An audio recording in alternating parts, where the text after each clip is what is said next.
আমি নিয়মিত আপনার ভিডিও দেখে আমার স্ত্রী নিয়মিত সালাত আদায় করেন, সূরা কেরাত পাঠ করে থাকেন, পর্দাও করে চলেন। কিন্তু আমার স্ত্রীর একটা অভ্যাস হলো তিনি নিয়মিত ইন্ডিয়ান সিরিয়ালগুলোর রোমান্টিক দৃশ্যগুলো দেখেন। এতে তার গুনাহ হবে কি? সংসারে শান্তি বজায় রাখার জন্য স্বামীর সাথে যদি দুই একটি মিথ্যা বলি তাতে কি গুনাহ হবে?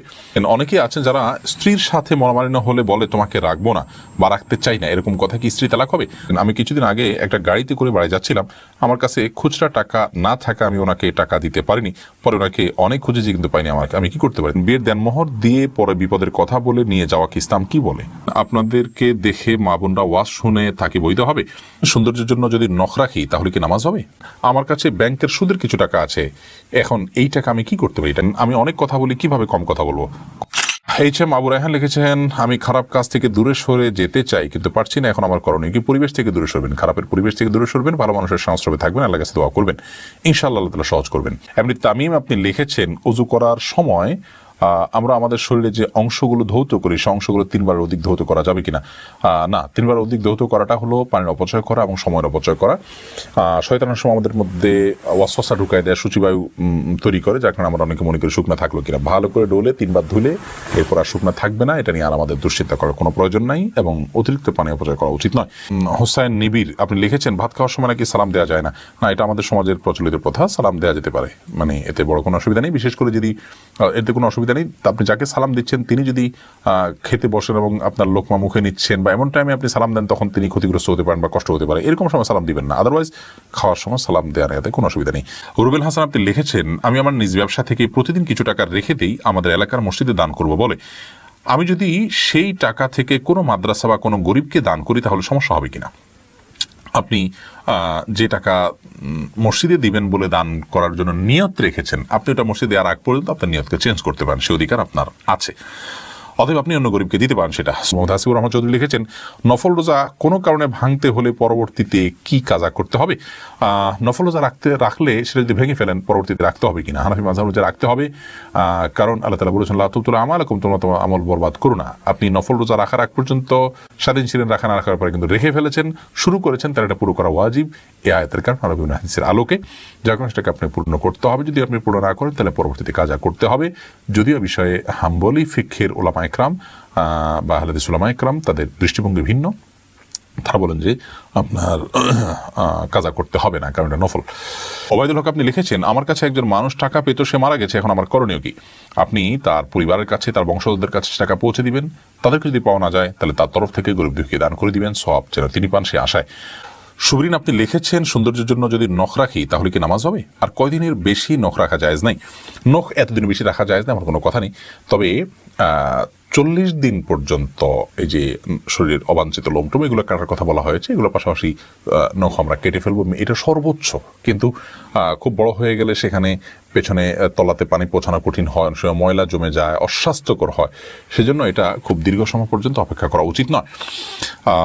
সৌন্দর্যের জন্য আপনি নখ যদি রাখেন নামাজ হয়ে যাবে, কোনো অসুবিধা নেই। আপনি ওযু ঠিক মতো করলে পানি পৌঁছালে চলবে ইনশাআল্লাহ, তবে তার উপরে যদি আপনি নেল পালিশ ইত্যাদি ব্যবহার করেন সেটা আপনার ওযু না হবে না তার ফলে, এবং তার ফলে নামাজও হবে না।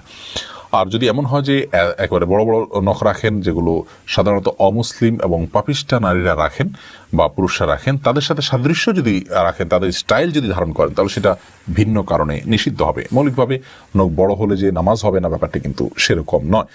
মোহাম্মদ শাহান আপনি লিখেছেন, ছোট থাকতে এক হিন্দু ব্যক্তির গাছের নারকেল চুরি করে খেয়েছে, এখন আমার করণীয় কি?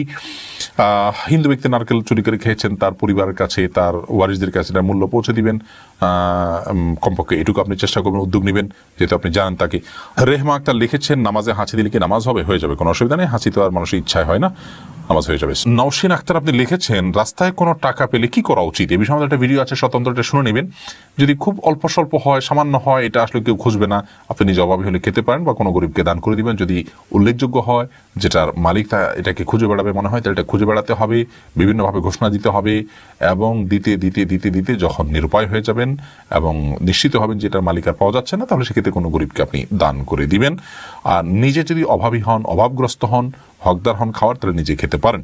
আজনীন আপনি লিখেছেন, আমি কি আমার খালার স্বামীর সাথে দেখা করতে পারি? আপনার খালার স্বামী মানে হলো আপনার খালু, আপনার যদি খালু হয় তাহলে সেক্ষেত্রে সেই খালুর সাথে আপনি দেখা দিবেন না। খাদিজা রহমান আপনি লিখেছেন, বিয়ের দেনমোহর দিয়ে পরে বিপদের কথা বলে নিয়ে যাওয়া কি ইসলাম কি বলে?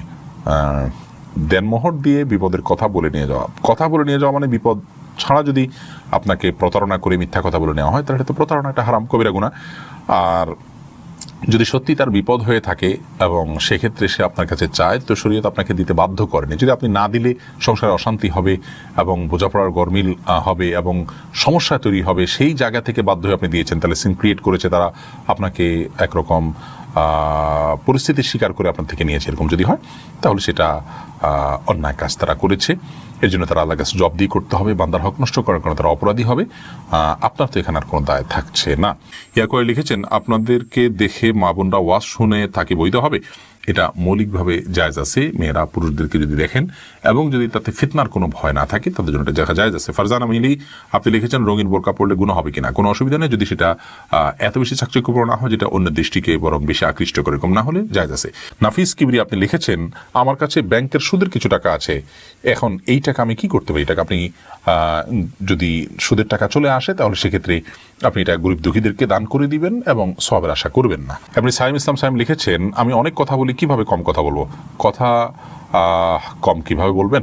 যারা কম কথা বলা এরকম মানুষের সাথে থাকবেন এবং নিজের উপর নিজে বিভিন্ন জরিমানা আরোপ করবেন যে অমুক জায়গাতে অতিরিক্ত কথা হয়ে গেলে আমি এতবার তাসবিহ পাঠ করব বা এত মিনিট কথা বলবো না, এরকম বিভিন্ন রকমের শাস্তি নিজের উপর নিজে আরোপ করবেন। ইনশাআল্লাহ অভ্যাস পরিবর্তন করা যেতে পারে।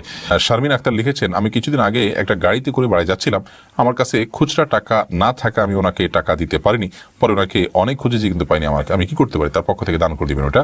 এমনি ইসহাক আপনি লিখেছেন, অনেকেই আছেন যারা স্ত্রীর সাথে মনোমালিন্য হলে বলে তোমাকে রাখবো না বা রাখতে চাই না, এরকম কথা কি স্ত্রী তালাক হবে? রাখতে চাই না কিংবা রাখবো না এই শব্দ বললে তালাক হবে না। তোমাকে আমি ছেড়ে দিলাম বা তুমি চলে যাও, এই জাতীয় যদি বলা হয় তাহলে সেক্ষেত্রে সেটি তালাক হওয়ার মতো শব্দ। সাবিহা সীমা আপনি লিখেছেন, সংসারে শান্তি বজায় রাখার জন্য স্বামীর সাথে যদি দুই একটি মিথ্যা বলি তাতে কি গুনাহ হবে?